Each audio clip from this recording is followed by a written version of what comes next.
Hoy nos vamos a meter de lleno en los primeros mapas del universo. Pero ojo, no son mapas de tinta y papel, ¿eh?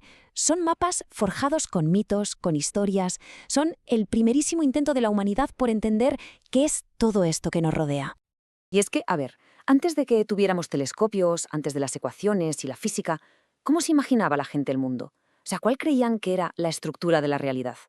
Pues esa es justo la pregunta que vamos a intentar responder hoy. Si nos vamos a la antigua Grecia, todo, absolutamente todo, empezaba con una historia. Pero cuidado, no hablamos de simples cuentos para dormir, para nada. Eran intentos súper serios de explicarlo todo, desde el cielo que veían hasta la tierra que pisaban. Eran, si lo pensamos bien, como los primeros planos de la realidad. Venga, pues vamos al lío. Vamos a construir pieza por pieza ese mapa del universo. ¿Y cómo? Pues imaginando cómo lo vería una persona de a pie en la antigua Grecia, usando las pistas que nos dejó, por ejemplo, un tal Homero en sus poemas. Primera pieza del puzzle, la más básica, la Tierra. Y aquí olvidémonos de globos y esferas. Para ellos era mucho más simple. Lo que veían sus ojos, ¿no? Un disco plano, sólido, el centro estable de todo. Y encima de este disco, ¿qué tenemos? Pues no un espacio infinito y vacío como pensamos hoy. ¿Qué va? Era una cúpula, sólida. Homero la describe muchas veces como si fuera un cuenco de bronce o de hierro. Y no es solo por el brillo, ¿eh? La idea era transmitir que era algo duro, una barrera que no se podía cruzar. Y ahora, atentos a la escala de todo esto. Hay una cita de Zeus en la Ilíada que es brutal. Dice algo así como que el Hades está tan profundo bajo tierra como el cielo está por encima. Fijaos en esa simetría. Es perfecta. El Tártaro, el inframundo, está exactamente a la misma distancia hacia abajo que el cielo hacia arriba. Esto nos dibuja un universo ordenado, equilibrado, pero que también da un poco de vértigo, ¿no? Por lo inmenso que es. Venga, seguimos montando el mapa. Vamos a añadir ahora una pieza que está justo en los bordes, en el límite de todo lo que se conocía.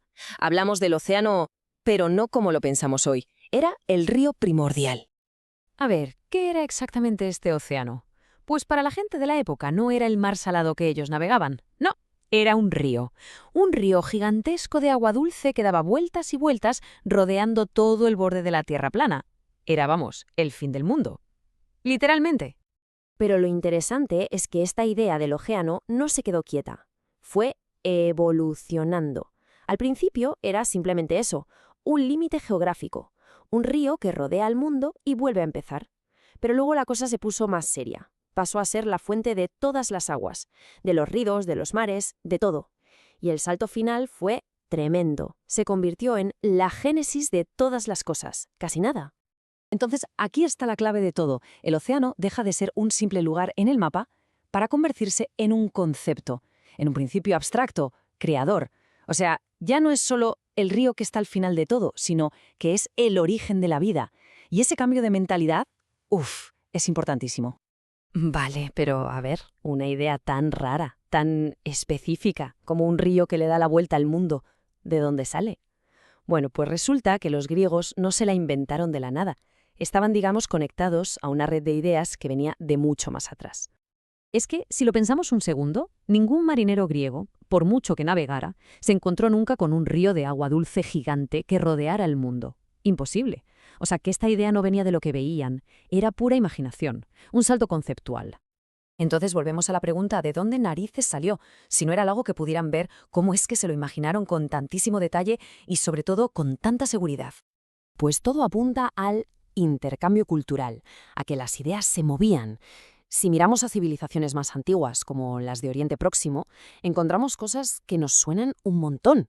Por ejemplo, la idea de un mundo que nace del agua, eso ya estaba en los mitos de Babilonia. O lo de que el sol viaja en una barca por el cielo, eso es egipcio puro. Así que está claro, las ideas no tenían fronteras, viajaban. Y con todo esto en mente, vamos a ver cómo esta forma de entender el mundo, este edificio construido con mitos, acabó poniendo la alfombra roja a algo totalmente nuevo, algo que lo cambiaría todo, la filosofía. O sea, que resumiendo, ¿qué teníamos hasta ahora gracias al mito? Pues un par de ideas clave. Una, el mundo tiene una estructura física, ¿vale? Tierra, cielo, Tártaro. 2, todo viene de un único origen, el agua, el océano. Eran ideas muy, muy potentes, pero claro, todavía se explicaban con el lenguaje de los dioses, de las leyendas. El mito, en el fondo, lo que hizo fue poner los ladrillos. no fue un freno para la filosofía, sino todo lo contrario. Fue su cantera. Los primeros filósofos no llegaron y dijeron, esto no vale nada. No, cogieron esas ideas, esos materiales, y empezaron a trabajarlos de otra manera, a hacerles preguntas distintas. Y de todos esos materiales, la idea más potente, la que lo iba a cambiar todo, era esa, que el mundo nace del agua. Una idea que, como hemos visto, había hecho un viaje larguísimo, desde Babilonia y Egipto hasta llegar a las costas de Grecia. Y aquí, justo aquí, es donde se produce el clic, el cambio total. La pregunta ya no es sobre los dioses, ni sobre cómo empezó todo hace milenios. No, la pregunta se vuelve racional, material. Vale, si el mundo vino del agua, ¿de qué está hecho ahora mismo? Fijaos qué pregunta, tan simple en apariencia, pero es la chispa, la mecha que prendió toda la filosofía occidental. Pero bueno, esa ya es otra historia.